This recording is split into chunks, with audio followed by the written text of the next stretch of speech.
let us get to the top 10 films of 2025. Now, before we count down the list, let's start as we usually do by kind of reflecting on making these lists. And I'm just going to start with this observation. In my opinion, extremely strong year for movies, but second half of the year, much, much stronger than the first half of the year, in my opinion. Oh, yeah. Like, I made a top 10 movies of 2025 so far in July, and virtually none of those movies are on my top 10 list for the year. Now, is that recency bias? Because I feel like that kind of creeps in sometimes when I make these. It's it like, does. I just watched that. And that was awesome. I don't think so, because at the time, I got some comments from people saying, this is a pretty fucking weak-ass list, David. And I remember thinking... That was just me telling Dave. Yeah, that was just Devindra texting me. Yeah, but I feel like we're going to say that to your list now, too. But I remember thinking at the time, honestly, some of these are pretty not great, and I'm only kind of listing them by default.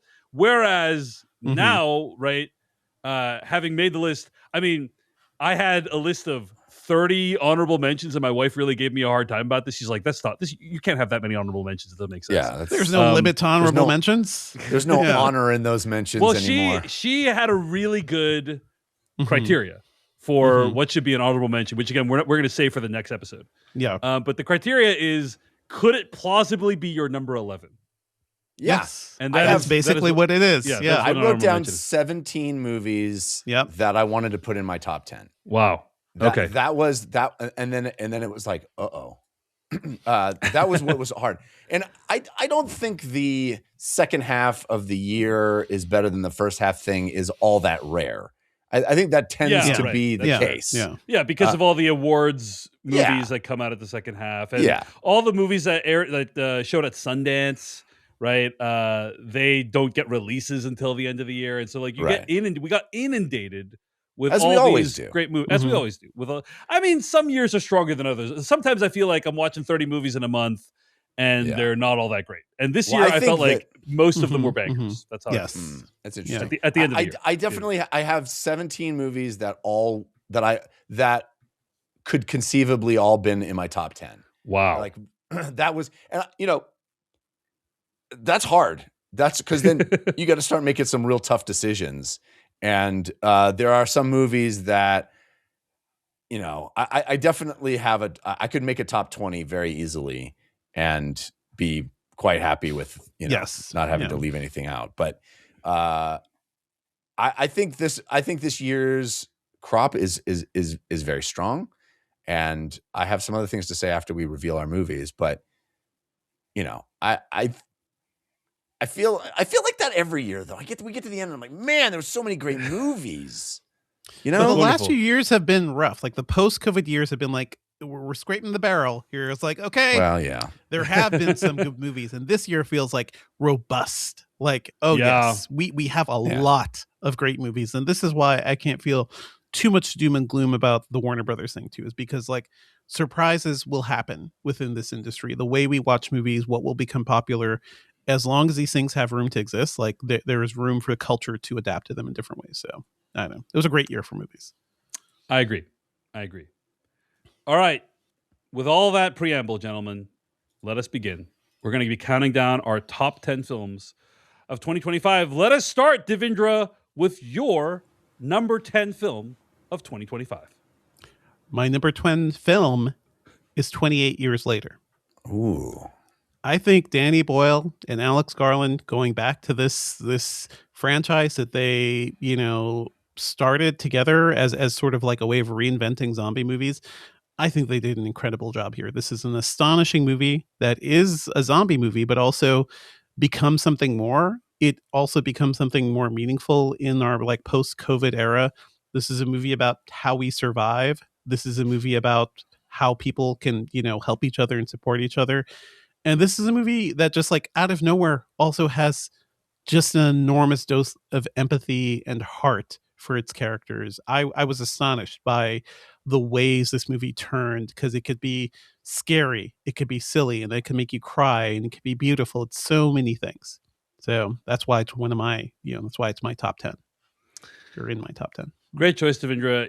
I wasn't as big of a fan of 28 Years Later as you guys, but the filmmaking of that movie is incredible. I mean, just on fire. They shot on a variety of digital cameras, I believe, but they used iPhones for a lot of it. Mm-hmm. And I really appreciate filmmakers like Danny Boyle. I'm going to put it out there, like Steven Soderbergh and James Cameron, who are like pushing the boundaries of what is possible with the technology. They're not just like, hey, I'm just going to stick with the old stuff. Christopher Nolan too would belong on that list as well, right? Like, just they are pushing the boundaries of what we can achieve with the cameras of today, right? They're not using cameras from many years ago. They're like, what can we do with what's today? And what are the advantages that we can realize with these kinds of cameras? What kinds of shots can we get that we couldn't get before? I don't know if Christopher Nolan's the best example of that, Mr. Anti-digital filmmaking, but Christopher Nolan is sort of like the king of like, the old stuff is good. Oh my God, IMAX, look at these giant ass cameras. I'm going to hold on to these until the day I die. That's what Christopher Nolan is doing. And then the other folks are like, let's be innovative too, right? And it is a really interesting tension of like Christopher Nolan being the hardcore film guy and Danny Boyle being like, hey, 28 years later looks like garbage now. But it was a wild swing. Or 28 days later. Yeah, it was a wild swing for Danny Boyle to do that back then. 28 years later, being shot a lot on iPhones, it's a risk. But I also think of sequences like the nighttime sequence where they're running away from one of the alpha zombies and there's Aurora Borealis in the sky. A lot of digital effects there, a lot of like, that's not in camera stuff, but it's also beautiful. Yeah, so I agree. A lot with digital. And I can't wait for 28 years later, The Bone Temple, which I believe was shot on the Apple Watch. So that's going to be a good one. But okay, Christopher Nolan, I mean, Devindra, you have to admit, pretty badass to shoot an entire film with IMAX cameras. That is a different argument. Odyssey. That is a different, that is badass. But that is also sort of like a man holding on to the past in a way that the entire industry has redirected itself around his love of the past. Right? Like the IMAX releases, the fact that so many IMAX cameras are being out there right now, that would not happen without Christopher Nolan being so stubborn about all this stuff. So it's a good thing we have him, to have somebody like that. Like, I've seen the Odyssey teaser. It looks incredible. They're going to build a big ass ship. That's incredible. But I would not say he's innovative, is the thing. All right. Well, he's a hardcore traditionalist in the most hardcore sense. But isn't true innovation sometimes found in tradition? It wraps back around. It wraps back, like holding around. On to the past. Wraps back around to the point where it's like, somehow, that is interesting. Somehow Devindra putting 28 years later on his list made us a referendum on Christopher Nolan somehow. just in terms of like what's innovative, like that's all. Jeff Kanata, your number 10 film of 2025.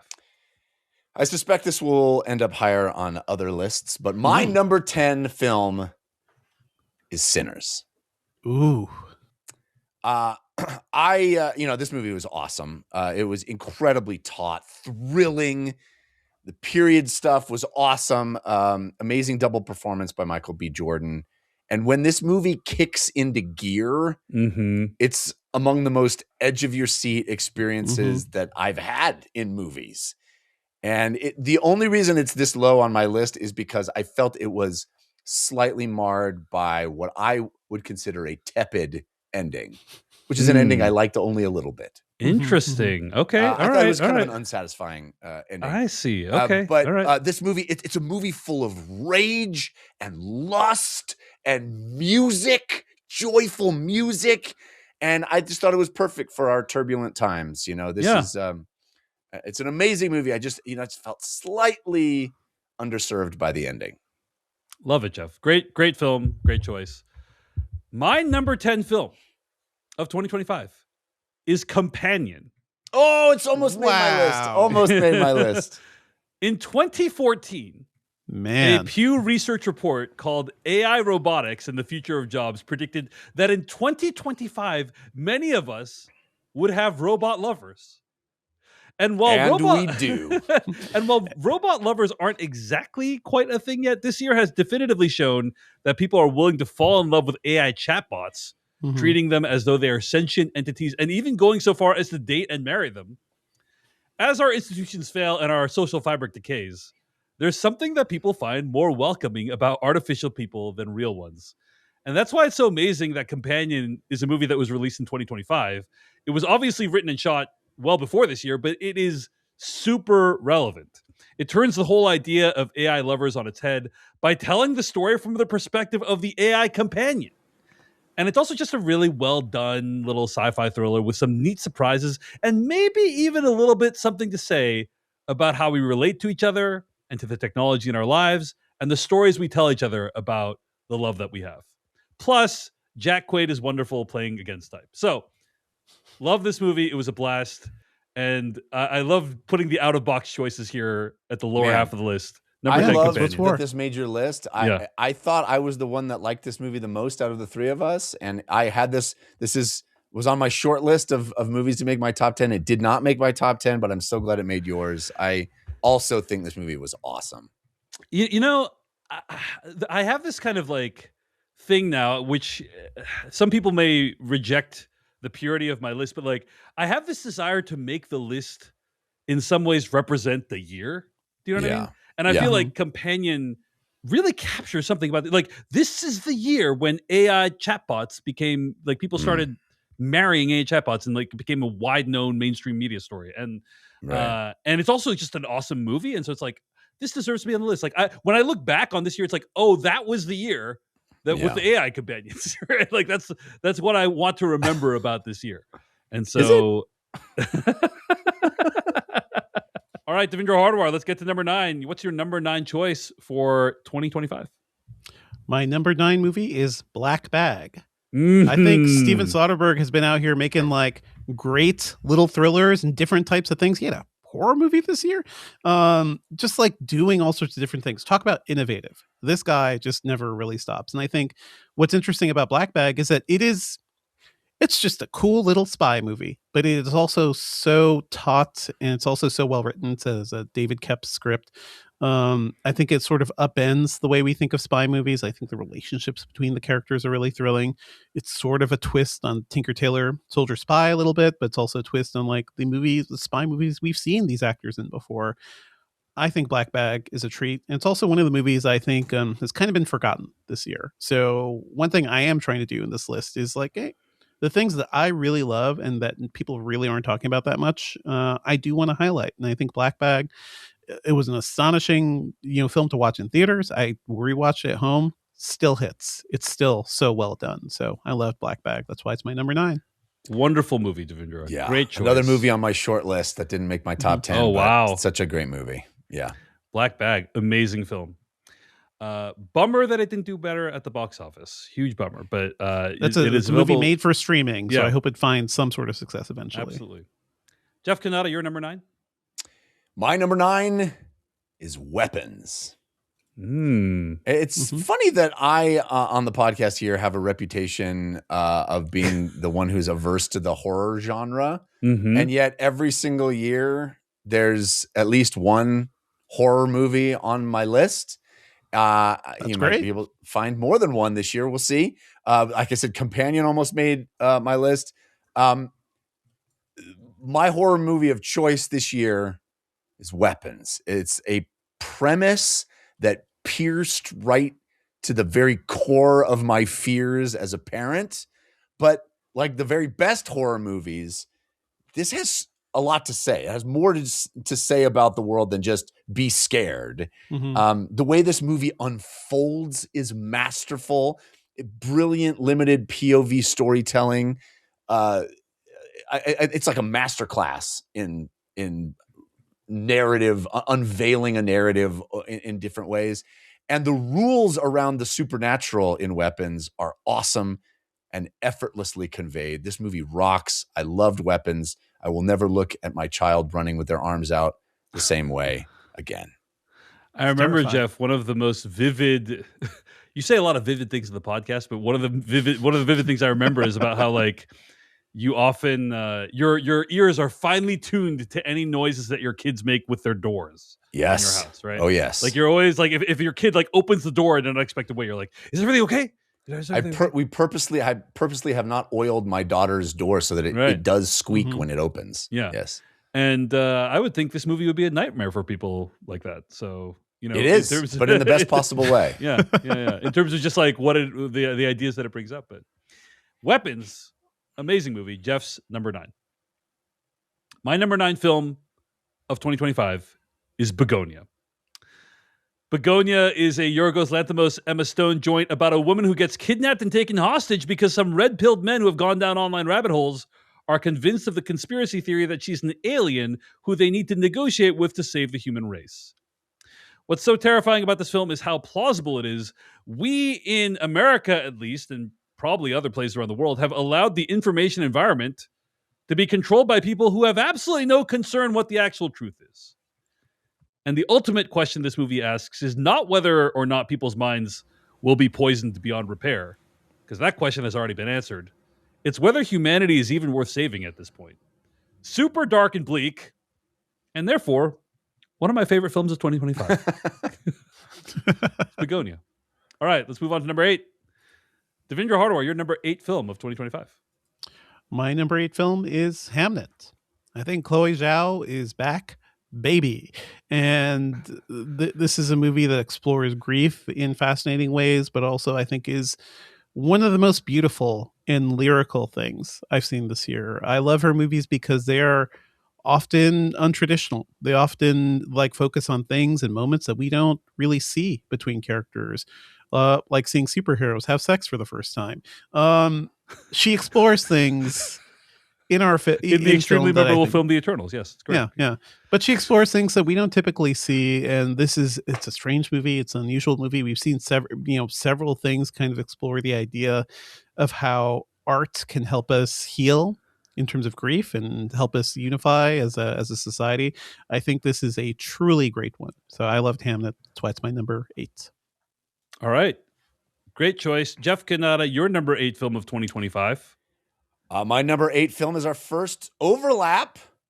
My number 8 is also Hamnet. What? No, I'm just kidding. I hated that movie. I hated that movie with every fiber of my being. Of the year. Yeah. No, my number 8 is Begonia. Nice. Yeah. Yorgos Lanthimos, also a mainstay on my list year over year. It seems like he can't put out a movie that doesn't show up on my top 10 list, which he does not miss. Jeff, you got to go watch Dogtooth and The Lobster. I'm going to. I just haven't done it at the end of the year because there's so much to get through at the end of the year. There's a very big difference between early Yorgos and late stage Yorgos. So yes. I do. Begonia is one of his most accessible movies yet, I think. Yeah. But well, I guess you could make a case that this is another horror film on my list, but sure. It certainly has some very difficult moments to watch of pure horror. But I loved it for its audacity, its dark humor, and the performances from its leads, very much including first-time filmmaker Aidan Delbis, whose performance in the film I found quite moving, whose presence in the film I found quite moving. And everything Dave said, I will underscore. This movie is awesome. It's crazy.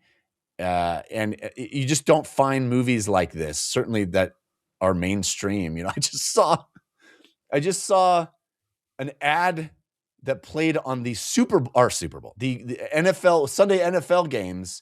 They had one of those embedded, the announcers themselves. Cause it was, I don't know if you guys follow the NFL, but the NFL this last week was all on streaming services.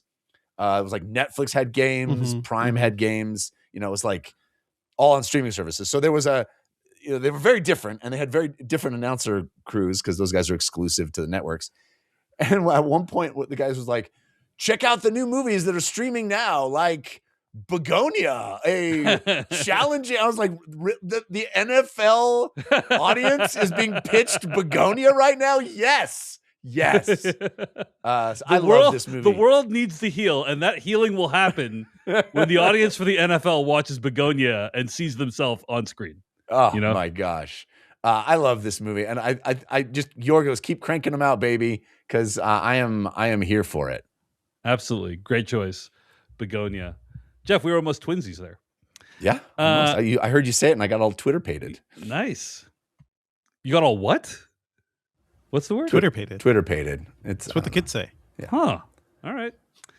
My number 8 film of 2025, Left-Handed Girl. This is on Netflix. It's a movie that that I saw relatively recently. I almost I kind of tried to. I almost advocated for this to be a main review, but then no one saw the movie. Like it didn't do well on Netflix, as far as I can tell. It's a great reason to highlight it, though. Yeah, absolutely. That's why I'm doing it here on my list, number 8. Su Shiqing's coming-of-age story about a single mother trying to raise her 2 daughters in Taipei really helped to unlock some things for me. It's the type of movie where I watch it and I feel like I understand more deeply the environment that my mother, my father, my family were probably marinating in for decades before I was even born. It helped me understand why things look the way they do, why they felt the way they do, and what exactly were the expectations that were being put upon me. Where did those come from? It's not like this one movie holds the key to like understanding my whole history or anything like that, but it just it unlocks a little part of it. And for that, I really, really appreciated it. It also just has the Sean Baker style of being shot on these grungy cameras, iPhone 13s, I think, and run and gun style, like the camera's like all up in people's faces, and just really feels kinetic and immediate in terms of the filmmaking style. So and the main girl, daughter actress will just steal your heart in this film. And so I really, really like this and want to recommend it to the audience. Have you recommended it to your parents, by the way? Because I feel like this sounds like a movie they would enjoy. And, one day they might start listening to my recommendations. One day. But today is not that day. But some of you might. And your parents ask, if only there was a way for me to consistently learn about the movies and things you recommend to watch. If only that existed. Yeah. I mean, that would presume they have any interest in those things. But anyway, Left-Handed Girl is the name of the film. And it is streaming on Netflix. And I highly recommend it. It's my number 8 film of 2025. Time for our number 7s. Devindra Hardawar, your number 7. My number 7 is Sorry, Baby.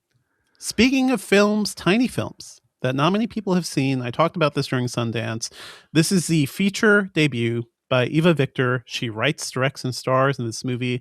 It's about a young woman who's a professor at a small New England college, and she's just kind of stuck. She's stuck in Arrested Development. She's stuck in dealing with trauma that also happened to her there.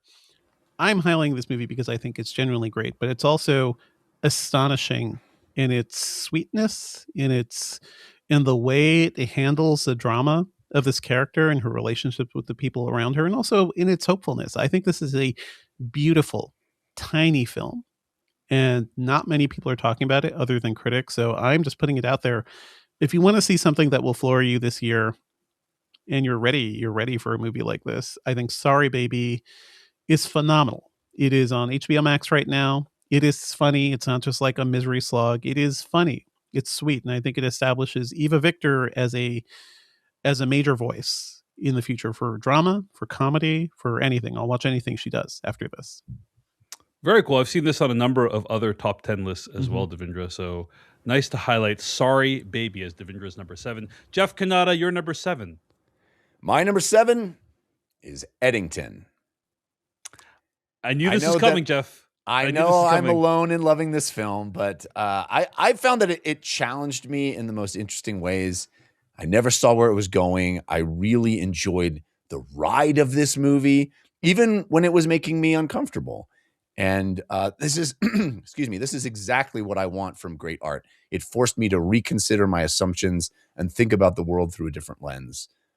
I just thought this was awesome filmmaking and a really, you talk about a movie that is of its year. I felt like this is a movie that speaks to our times, as many of the movies on my list do. But I know I'm the only one I loved it, but I loved Eddington. You know who else loved Eddington? Jeff, kind of Paul Thomas Anderson listed it as one of his favorite films of the year. So, and he might show up on some of our lists later on. So, so how bad could it be? How bad could Eddington be if it's on Paul Thomas Anderson's top 10? Or not top 10. He just mentioned it as like a great film that came out this year. But yeah, Jeff, I respect it, even if I disagree with it. It's Jeff's number 7, Eddington. My number 7 is Black Bag.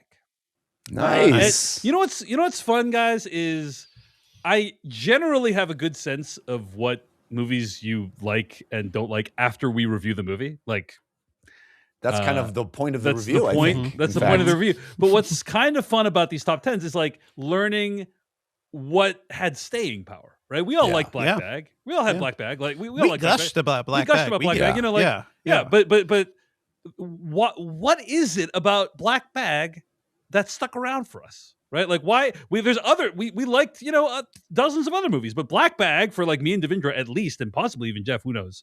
Yes, stuck around. It stuck around, and I get it's kind of interesting to ponder that question. I mean, for me, Black Bag is just a really well done spy thriller by Steven Soderbergh with Michael Fassbender and Cate Blanchett.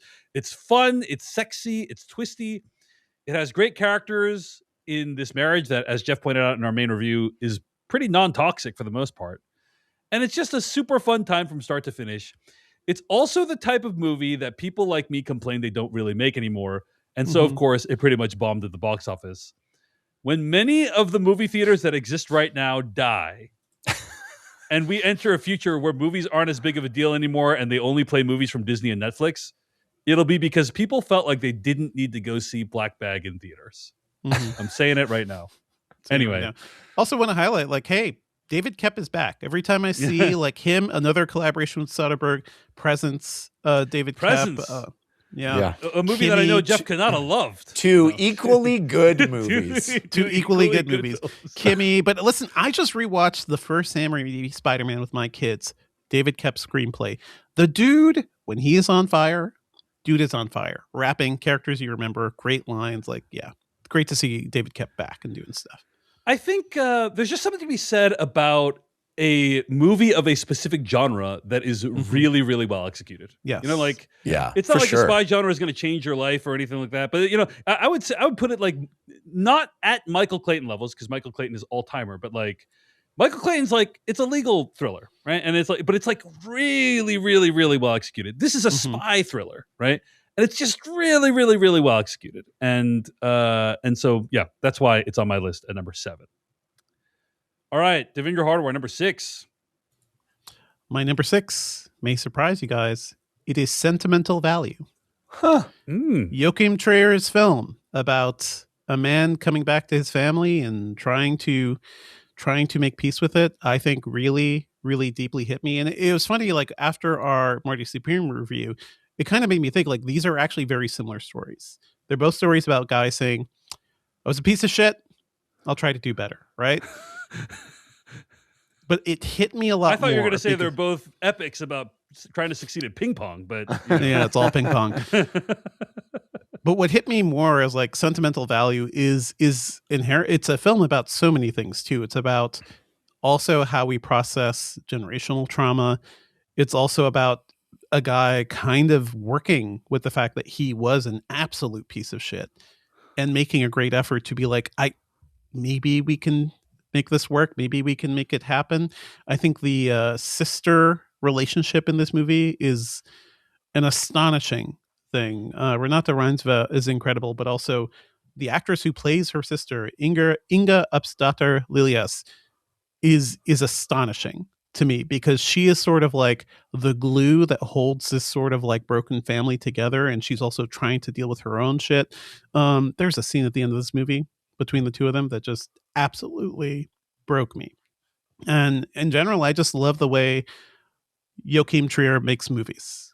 Like that's it. Like he's always doing interesting projects. Him and his co-writer Eskil Vogt, they're always making these sort of like unconventional movies. They're always rooting character in really believable drama.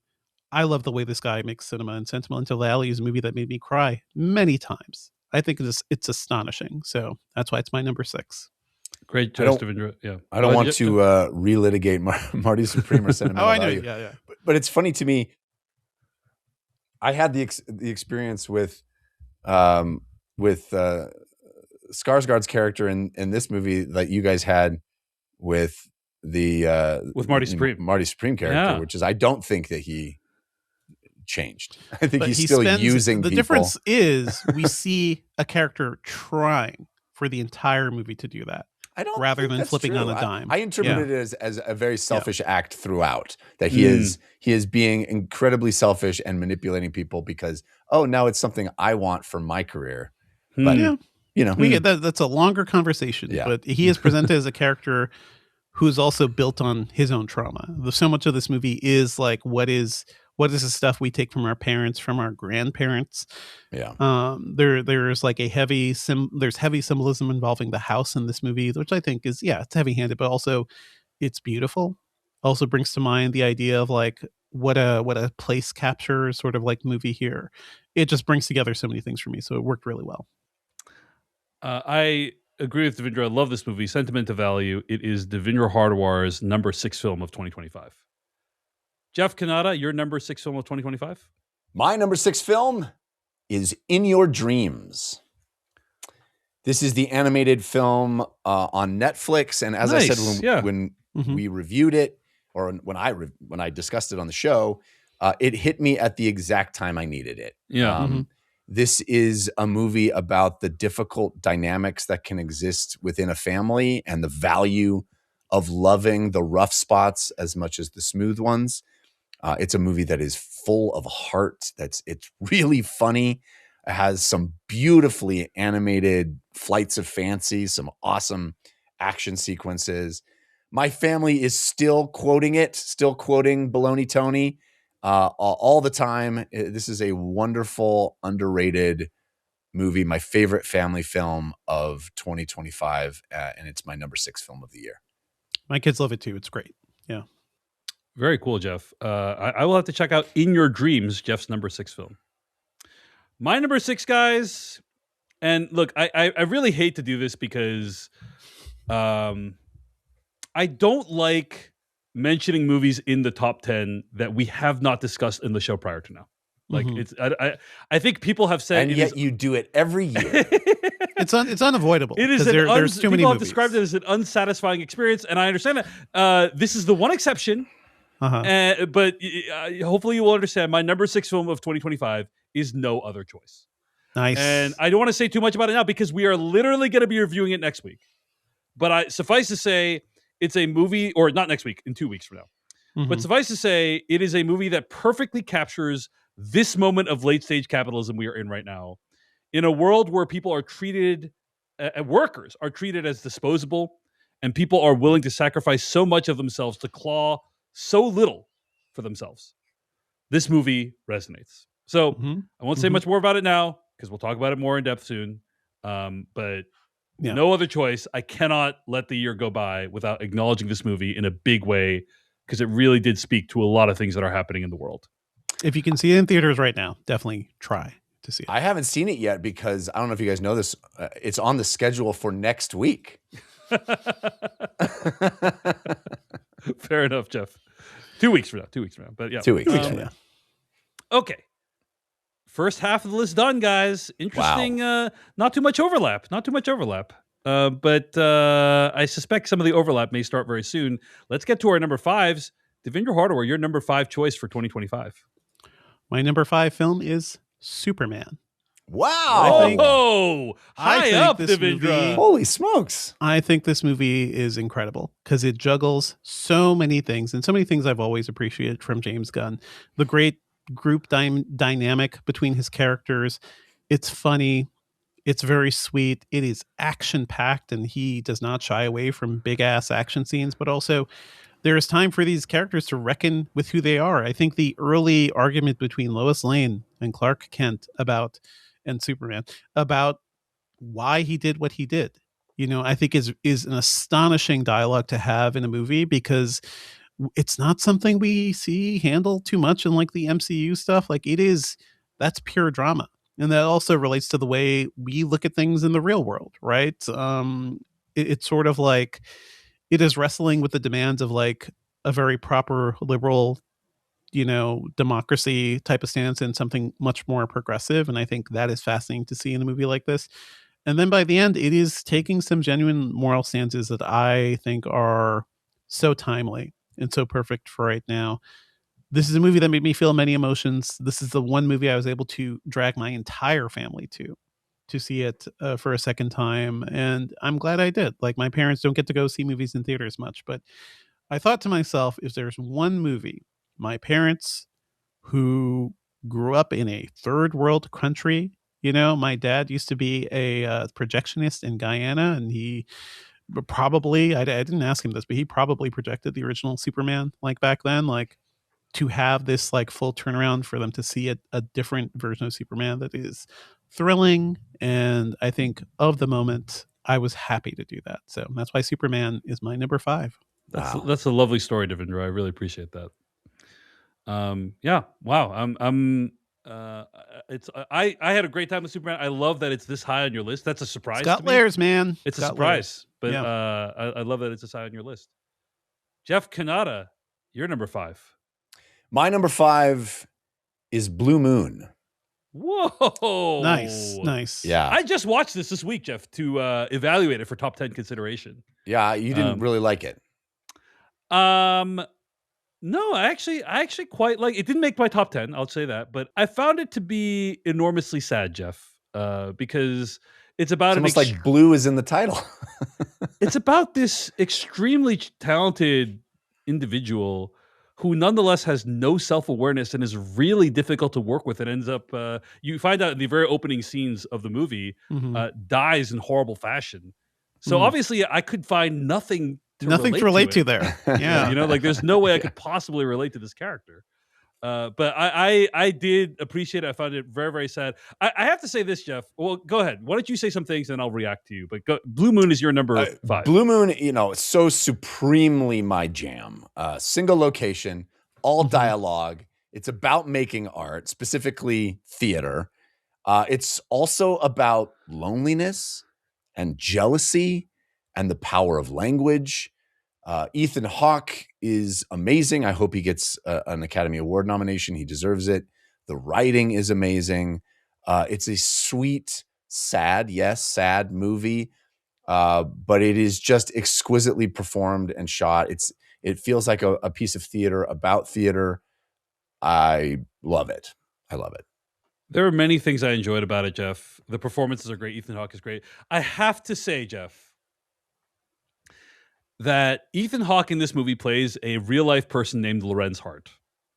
And as you discussed in your conversation, when you brought it up on the podcast, Lorenz Hart apparently of diminutive stature in real life. Right. And so they used a lot of camera tricks, Hobbit style. Some Hobbit shit. Yeah. Some Hobbit shit to make Ethan Hawke appear shorter than he was, than he is in real life. Rather than just cast a shorter actor. It is kind of astonishing how this is like a cell phone difficulty thing. Not only that, I'm just going to put this out there. Like, I guess I understand why they did it, because I guess it is important to the plot or to the feel or themes or whatever that this guy is shorter than everyone else in the movie, right? Like, I understand that as a concept, but I just found it to be incredibly distracting. And I think it's a worse film because they did it this way than if Ethan Hawke had just been Ethan Hawke sized. Does that make sense? Like, personally, that's me. That's my. It's a weird thing to get hung up on for me, but fair enough. Well, because the movie draws so much attention. It's not like a subtle thing, right? The movie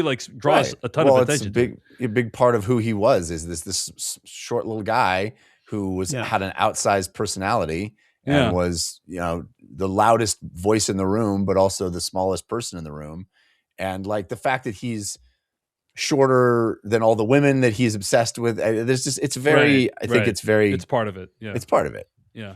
I will say that I think one of my favorite things about that movie, Blue Moon, is the difference in the ways that Ethan Hawke's character, Lorenz Hart, speaks to different characters, right? Like, he speaks in one way to some characters, and he speaks in a totally different way to other characters, and he speaks in a totally different way to other characters. And it just gives you this window into the different roles that we ourselves play in our own lives, right? Like, I speak to you guys in a way that's different than I speak to my wife and that I speak to my brother and so on, right? And he's a man who chooses his language. Like, he chooses each word specifically for that person. Loves the poetry of life. And so the fact that the movie itself uses that as a way to express how he interacts with people. I mean, it's a movie about language, about poetry, about it's so good. Yeah. Great choice, Jeff. Number 5, Blue Moon. Check it out. It's available on video on demand. I really liked it as well. So, but just not top 10, but it is a movie that I really appreciated. All right, guys. My number 5 film of 2025, Sentimental Value, baby. Oh boy, wow. Sentimental I'm surprised Value. it's this low actually for you. Mm-hmm. Yeah. I mean, it's definitely up there. You know, I know we just had a little argument about this on the podcast, like what Stellan Skarsgård's character represents in this movie, right? Okay, so Joaquin Trier's Sentimental Value is Sentimental Value. Is it Joaquin? It's Joaquin. Yeah. Is about a director who reemerges in his daughter's lives after a tragedy. It's also a movie about how we use art to communicate with each other. And Jeff, I think that, I don't know if you agree with this or if you disagree or whatever, but like the way I think of it is Stellan Skarsgård's character, who is kind of a piece of shit in this film. An absolute, like, admittedly a piece of shit. Yeah. Is the way I conceive of that character is that character can only communicate meaningfully with other people through his art, right? Like he cannot sit down and have a conversation with you. He cannot have a come to Jesus moment. He can only communicate meaningful ideas through art. And he's very specific about his view of art and his stance on what is good, what is bad art. Right, what is good, what is bad. I found all those really. I know you put it a different way. I know you put it a different way, which is why like I'm bringing up my point of view, right?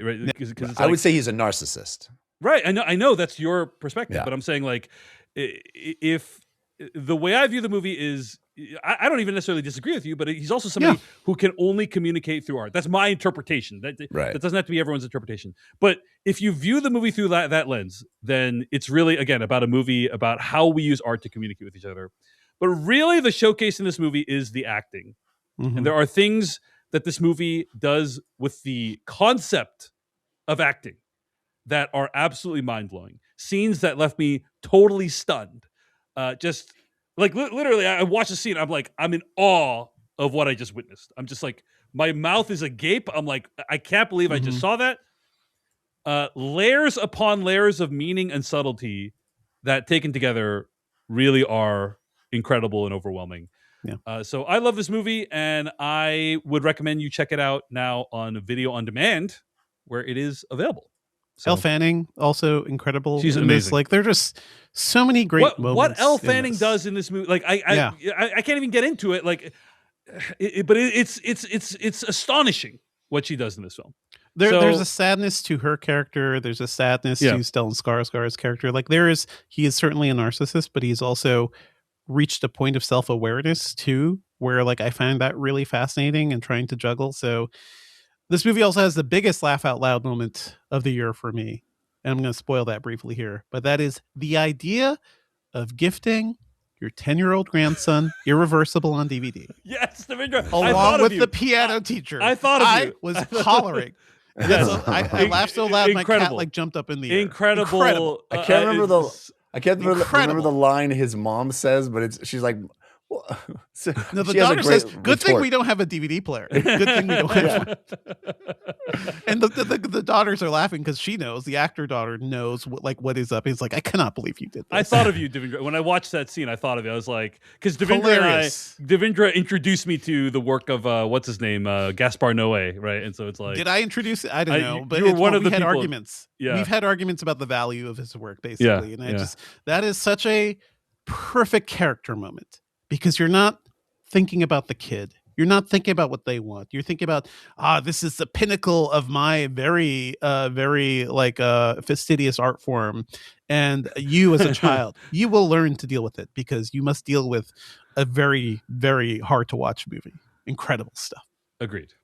Sentimental Value. Check it out, folks. Video on demand. But Jeff, I understand your point of view. I just viewed it a little differently. You know, I'm surprised because I think when we talked about this, you said it was maybe your number 1 movie of the year, and now it's all the way down at 4, 5, oh, 5. Yeah, 5. Yeah. So these next few must be freaking bangers. Must be amazing. Yeah. Devindra, your number 4 film of 2025. My number 4 film is No Other Choice.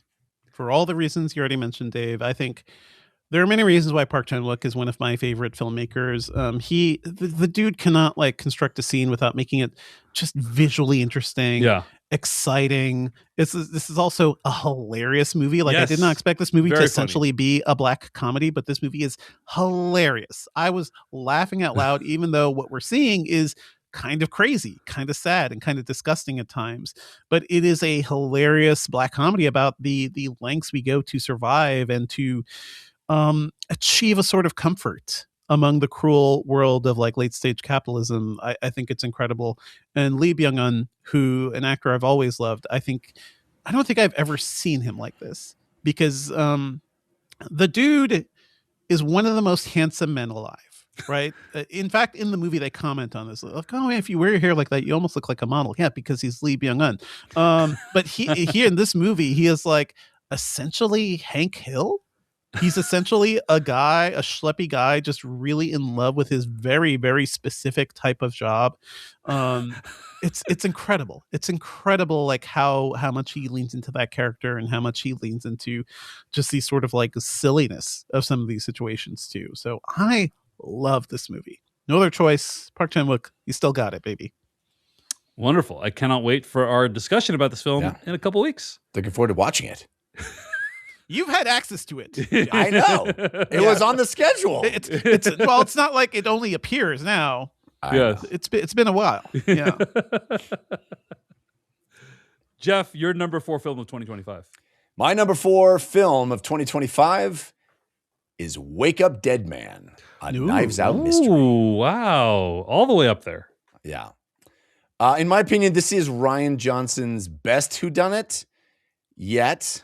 And, it's a delicious mystery with an awesome puzzle box solution, but it's also a meditation on America and the world in 2025 through the lens of belief and the cult of personality.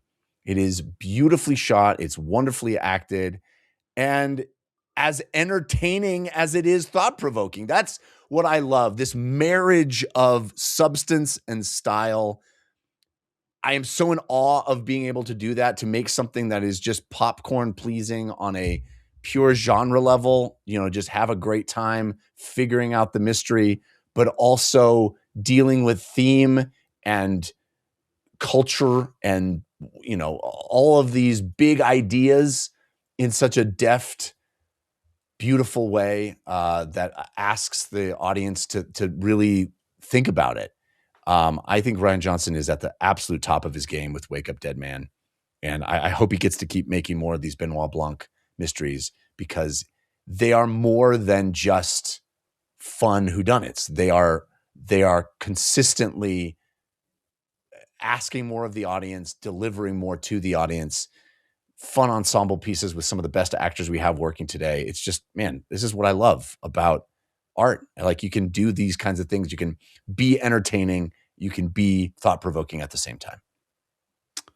Wonderful choice, Jeff. Obviously, as we discussed, probably my favorite Knives Out movie as well, and so ambitious.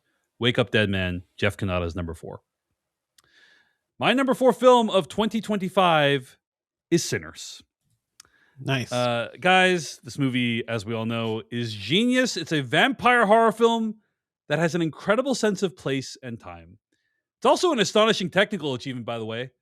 At no point do you question that there are 2 people who look exactly like Michael Jordan in the cast. And that supporting cast, by the way, is wonderful, including a couple of Asian characters depicted as Asian characters in the South are basically never depicted, which is amazing. Mm-hmm. But ultimately, the film has something pretty subversive to say about the Christian church, namely that it is a tool of white oppression that can't speak to these characters' true humanity, which is able to fully come out through the power of music.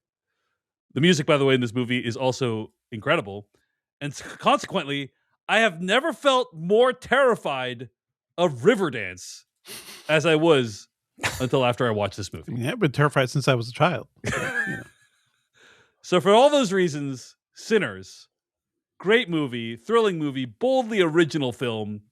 What a picture. Great movie. It's my number 4 film of 2025. Yeah. All right, guys. Top 3. This is it. I'm just gonna guess right now. There's gonna be one movie on our top 3 that all of us have that we have not named so far. Sure. All of us have. All right. Yeah. But let's get to it. Number 3, Devindra Hardawar, your number 3 film of 2025. Well, I guess I'll kick it off. My number 3 film is One Battle After Another, because we have to talk about this movie.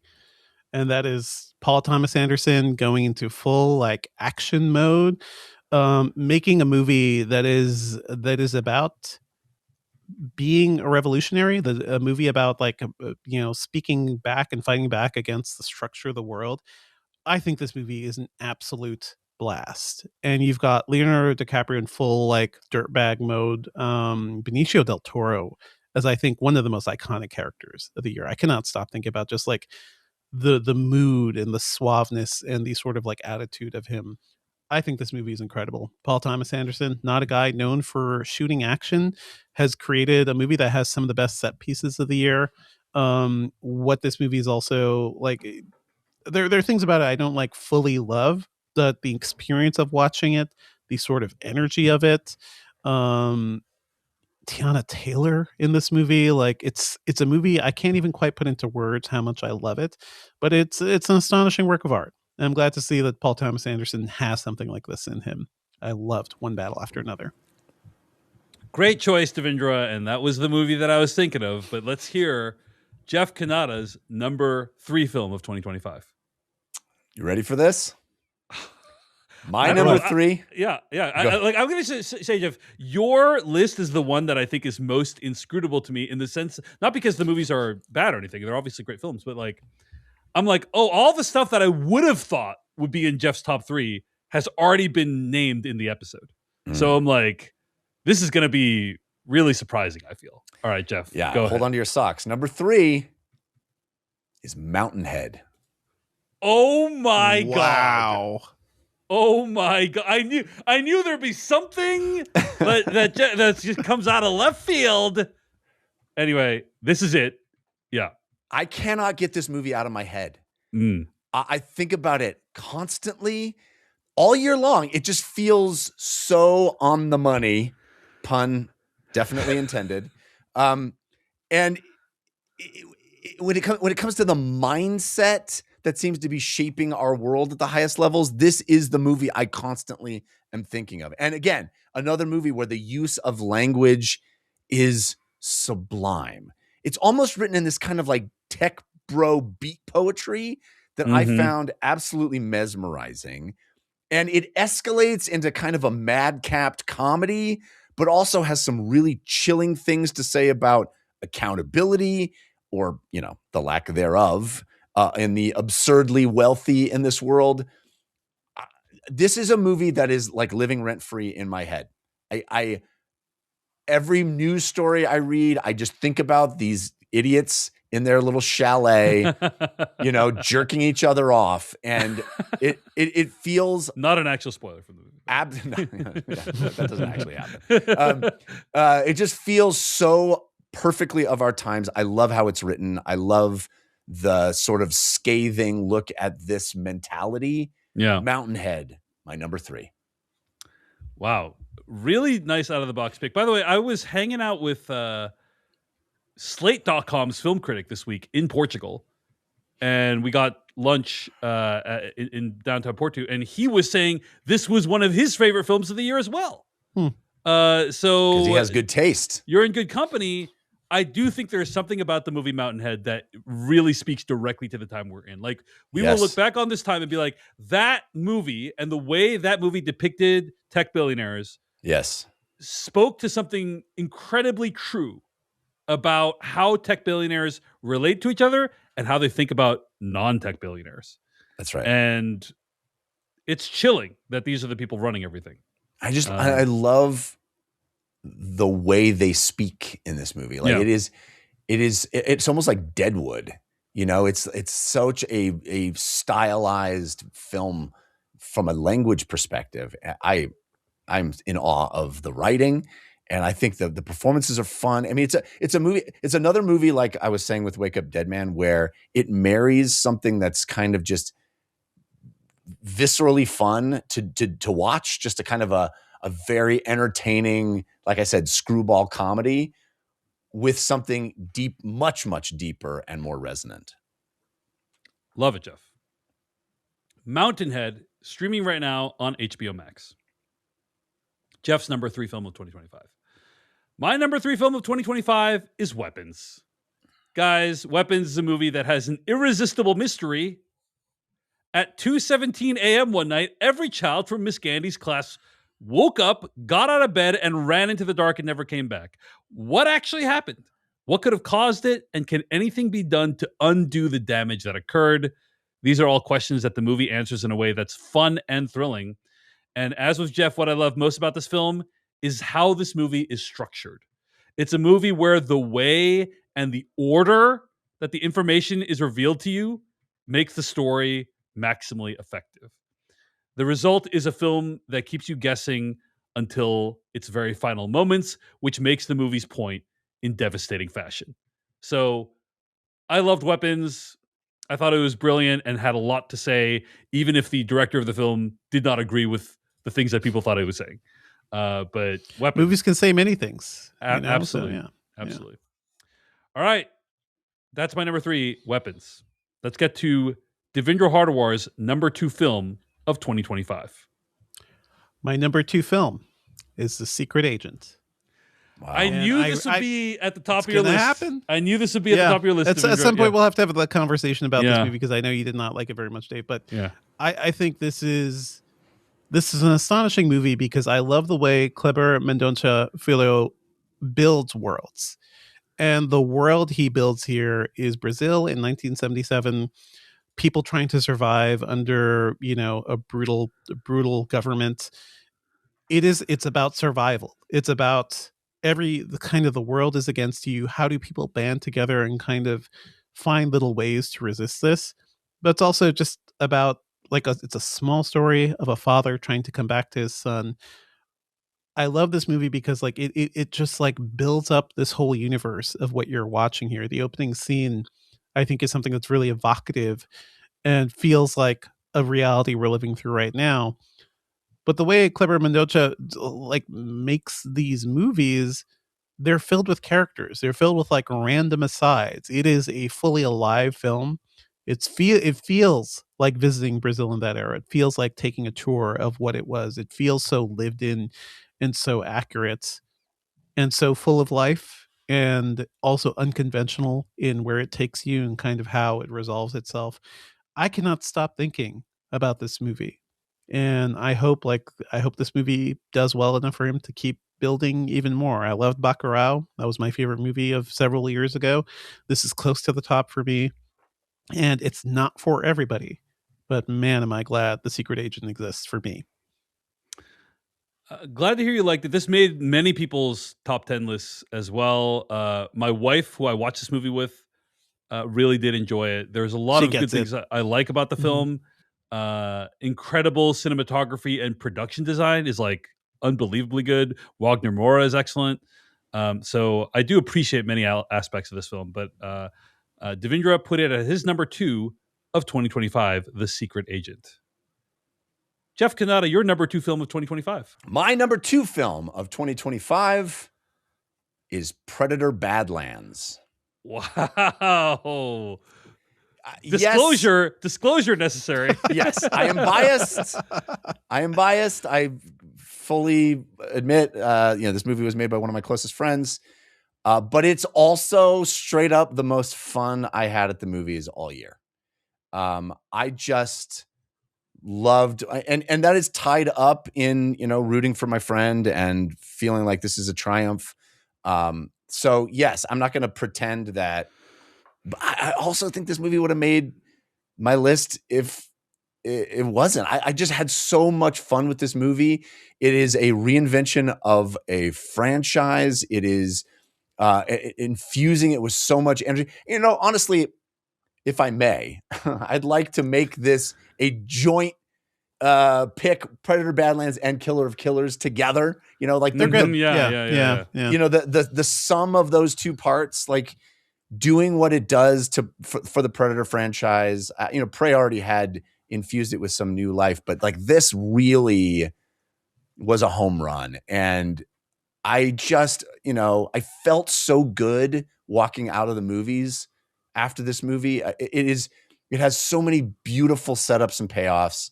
It has some really inventive sequences that just had me bouncing in my seat, giddy like a little kid. It is the kind of movie that made me fall in love with movies when I was a very impressionable tween.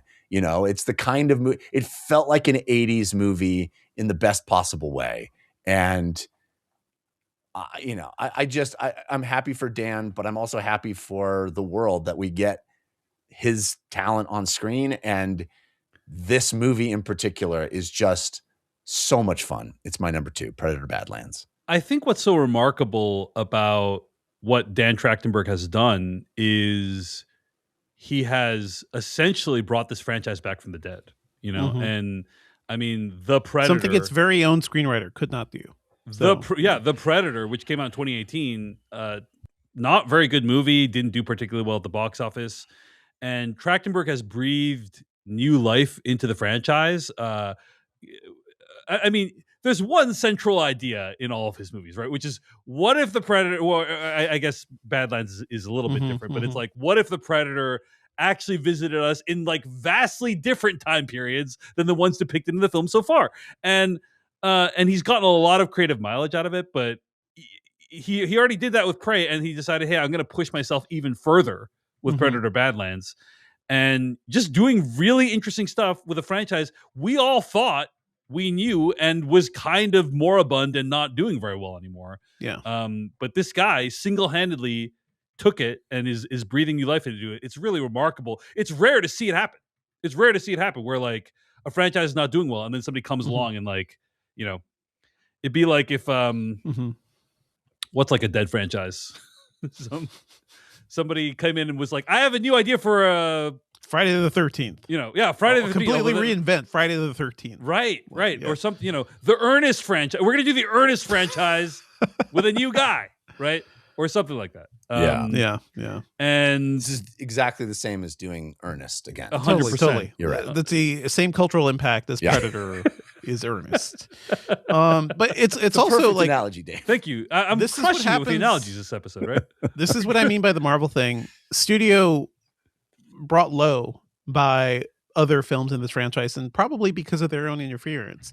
What happens if you let a talented director just go, make the thing with your own creative ideas, and don't get in the way? And I think that's why we got Prey. That's why we got Badlands. Like, there's so much creative freedom that Dan was able to have here. I love these movies. My number 2 film of 2025 is One Battle After Another.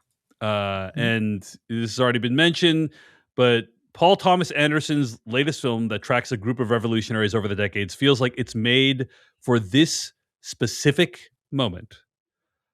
The cast is excellent, including Leonardo DiCaprio, Benicio del Toro, Regina Hall, Teyana Taylor, and Chase Infinity. But really, guys, I think we can all agree that it's Sean Penn and Benicio del Toro that really steal the show in their respective roles in this film. I mean, just the memorable characters, the absurdism of the tone. I think it really is just, in addition to what Devindra said of the set pieces being really well done, I do think it has something to say, or it's a rich text to interpret about what revolution means in the modern era.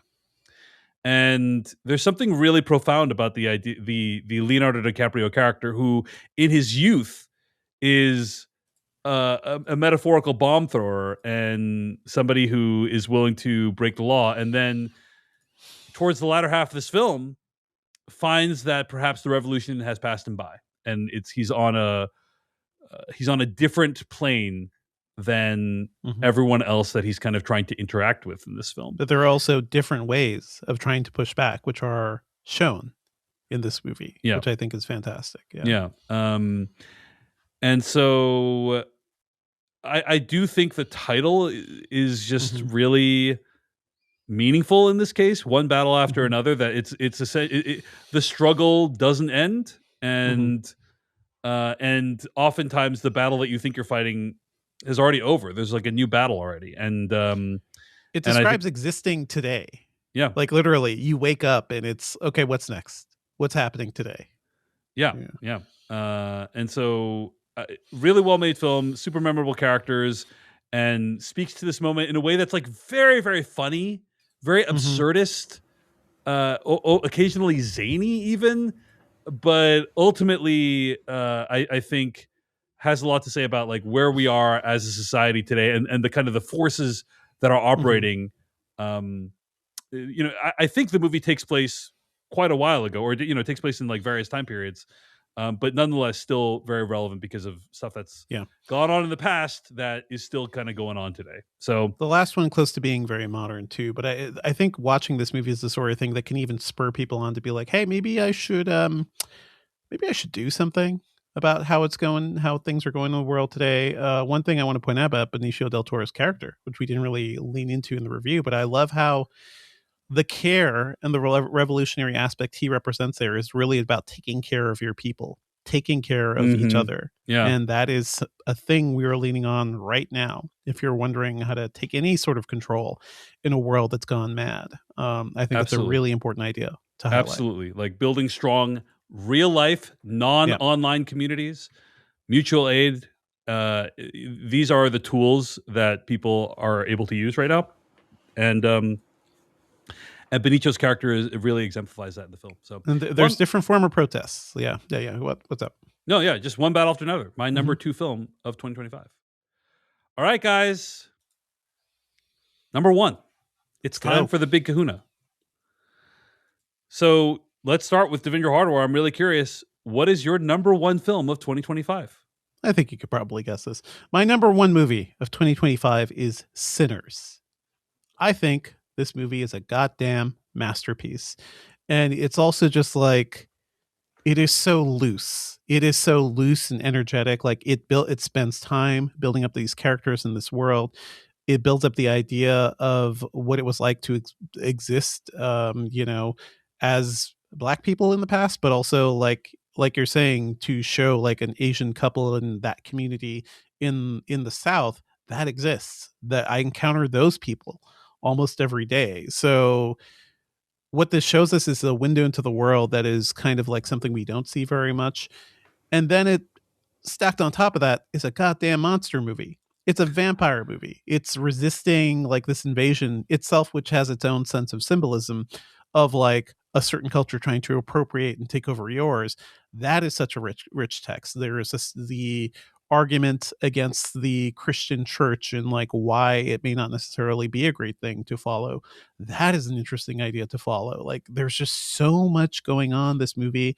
On top of that, you have Michael B. Jordan playing against himself. You have characters, you have actors doing things we've never seen before, like Haley Steinfeld, like just like really going out there. This is a wild movie. This was a wild time in the theater. This was probably the most fun I had with a crowd in the theater because like this movie just kept one-upping itself. And it's not afraid to let its freak flag fly. And I kind of appreciate that. So one of the most like, I think like beautiful film moments, theatrical moments I had this year, it was watching Sinners. It was watching that scene where we transcend time and space. Like it is, this movie just does so much with the magic of cinema that I have not been able to stop thinking about it since I saw it. So that is why Sinners is my number 1 movie of the year. Wonderful choice, Devindra. Obviously, movie both one of the few films that made it onto all of our lists, right? Sinners. Jeff Kanata, your number 1 film of 2025. Well, Dave, I guess you could say my number 1 film of 2025 is best summed up in the form of a limerick. Let's hear it, Jeff. Now it is time to discover if our number 1s are the same as each other. Mine, you might know, like doing this show, is one battle after another. Wow, nice. I had no idea it was such a struggle, Jeff, but thank you for sharing. You knew it was. I don't need to add much to what you guys have already said about this movie. Both of you have put it on your lists recently. People have said the 60s were this turbulent time, but look what incredible music we got out of it. You know, we lived through this, America went through this crisis, but look at the art that was created. Where, they say, is the great music from today? And to which I say, fair point, except look at the movies. Look at the movies we're getting. I've took a look over my list, and there's so many films that speak directly to the crisis that we are going through. Mm-hmm. None better than One Battle After Another. But I look at my list: One Battle After Another, Mountainhead, Wake Up Dead Man, Eddington, Superman, Begonia, Sinners, even Weapons to a certain extent.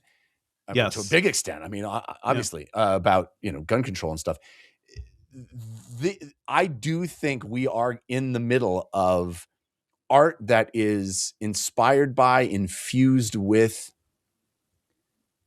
a recognition of this moment in time. Mm-hmm. And I think One Battle After Another is the absolute pinnacle of that in the year 2025 for me. It is a movie that is edge of your seat exciting, that is as you guys have said, is full of incredible performances, not the least of which Sean Penn, but is a movie that has something really to say, that challenges the audience, that I think really asks you to think about your position in all of this and what is happening around all of us all the time, maybe behind the scenes, maybe in full view. Asks about, who's the good guys, who's the bad guys, where do you position yourself in all of that spectrum, and is incredibly entertaining throughout all of it. I mean, it is a tour de force. I love Paul Thomas Anderson. I think I predicted this would be my favorite movie of the year, and it has certainly exceeded my expectations, because it is, I think, among his best, which is a already very high bar for me, because I love almost every single one of his movies, and this one is, I think, a top tier Paul Thomas Anderson piece of art. One Battle After Another, my favorite movie of 2025. That's wonderful, Jeff. Technically, this wasn't the movie that you guessed would be your favorite of 20, but you did mention it multiple times in our conversation last year when we predicted what our favorite movie of 2025 would be. So I do give you a lot of credit for that, no joke. Also, it's wonderful that this movie, One Battle After Another, was in all of our top threes. It wasn't all of our number ones, but it kind of was all of our number ones, the spirit, if you know what I'm saying? Like, we all really liked it. It was kind of one of the best films of the year. A place that we could all, I think this and Sinners are the movies that all three of us can really agree on. Right. Yeah. Even though Jeff put Sinners at number 10. But anyway. Hey, an incredible year. We saw, 60, 70, 80 movies this year, and it's, top 10? Yeah. That's not shabby. All right, folks. My number one film of 2025 is It Was Just an Accident. Wow. Nice. This is Jafar Panahi's film about the trauma of repressive regimes, and how even when the atrocities end and people try to move on, the effects don't just go away. I guess, guys, I've been thinking a lot about this particular moment that we're in, and what comes afterwards. And I felt like I got a window into it watching this film. Obviously, it's a whole different society, whole different set of events, whole different historical context. But I think there's some things about it that are actually universal. And that is about, what happens with this trauma? What happens with like all the horrible things that happened in this time period? Do people stop talking about them? Do they just go away? Kind of, but also no, right? Like, people are trying to move on, but also on some level, people can't, and they need to deal with it. But this movie is not at all didactic. It's actually really well acted, a riveting thriller that has an incredible economy in its script. The movie doesn't lay out for you the histories of all of its characters. It allows you to figure it out along the way. And as a result, its world feels so much richer and more poignant. It's something where they give you little glimpses of how these characters relate with each other, and what their histories are and how they're relevant to the plot. And it just feels like you're kind of scratching the surface of this whole universe that you don't really fully have access to. And I actually think that's like a really good way to do world building, as opposed to we're just going to spell it all out for you in like a really expositional narrative fashion. This movie effectively marries trenchant themes with the tools of filmmaking, and sadly, I think it's going to become more relevant with time. I can't recommend it highly enough. I just want to throw one final shout out about the film's poster, which features a really odd assortment of characters. Jeff, you've seen this film. Have you seen the poster for It Was Yeah, Just it's them an Accident? sitting in the back of the van, like these characters sitting in the back of a van, kind of in the middle of nowhere. And I think the poster is great because it asks this question: how did these people all get here? Like, why are they hanging here together? What are they doing here? And the movie proceeds to answer that question in really fascinating ways. So I love this movie. This was kind of like when I saw it, it vaulted to the top of my list, and I weighed a few other things taking the top slot for this year. One Battle After Another was my number 2. Like I kind of like switched these around a little bit. Like at any given point in time, either one of them could have been my number 1. But ultimately, I do just want to strongly recommend as my number 1 film of the year, It Was Just an Accident, which is available right now on video on demand. And I strongly recommend everyone check it out. It's an incredible movie. Like there's a wonderful moral question that's being wrestled throughout it too, that I think is something we will all be thinking about down the line. Yeah. So that's it, folks. Those are our top 10 lists. Interesting set of options this year, guys. Interesting set of titles this year. Like, I feel like some years the lists are really, really different. Mm-hmm. And then some years there's like a ton of alignment. And this year feels like it's really in the middle, right? It feels like in some areas there was really strong overlap. Like you said, Jeff, One Battle After Another and Sinners. And then, but then like you and me had Begonia on our list, Jeff. Mm-hmm. Yeah. And then me and Devindra had Black Bag, right? Yep. I'm surprised that Superman is not on your list at all, and this Devindra's number 5. That is surprising. That's the biggest surprise for me. I'm surprised it's number 5 for Devindra. That's awesome. I had Superman down. Honestly, we'll talk about it in the next episode. We'll talk about it. Yeah. I mean, I had a really hard time with a lot of movies that there's no room for on my list. Yeah. And ultimately I went with one really, just sort of fun popcorn movie, and that was Predator Badlands. Like that was for me, was my fun popcorn movie. That was kind of my like companion. That I was like, I wanted to do like a fun one, and that's why I chose companion. But interesting, The Mountainhead, really a shocker to me. Blue Moon, a movie that no one else had on the list, very, very lovely film. And of course, I want to throw 28 years later on Devindra's list, also. And I want to throw a shout out for Left-Handed Girl on Netflix again, because that's a movie I had on my list that no one else had on their list. I hope folks give In Your Dreams a chance. I don't know how well it's doing as far as I don't feel like it's getting the buzz that other kids movies on Netflix can get. Right. Certainly, dwarfed by K-pop Demon Hunters, for example. But it's well worth watching with your family. If you're listening to this and you're looking for a wonderful sit down with the family, enjoy a great animated movie all together, In Your Dreams is just a delight. Mm-hmm. This episode was the result of a lot of work by a bunch of people, including the host that you're listening to right now. But I want to give a big shout out to Noah Ross for his editing of the episode, as well as Kurt Mega and John Barry for their help and video assistance. And of course, all of our patrons at patreon.com/filmpodcast.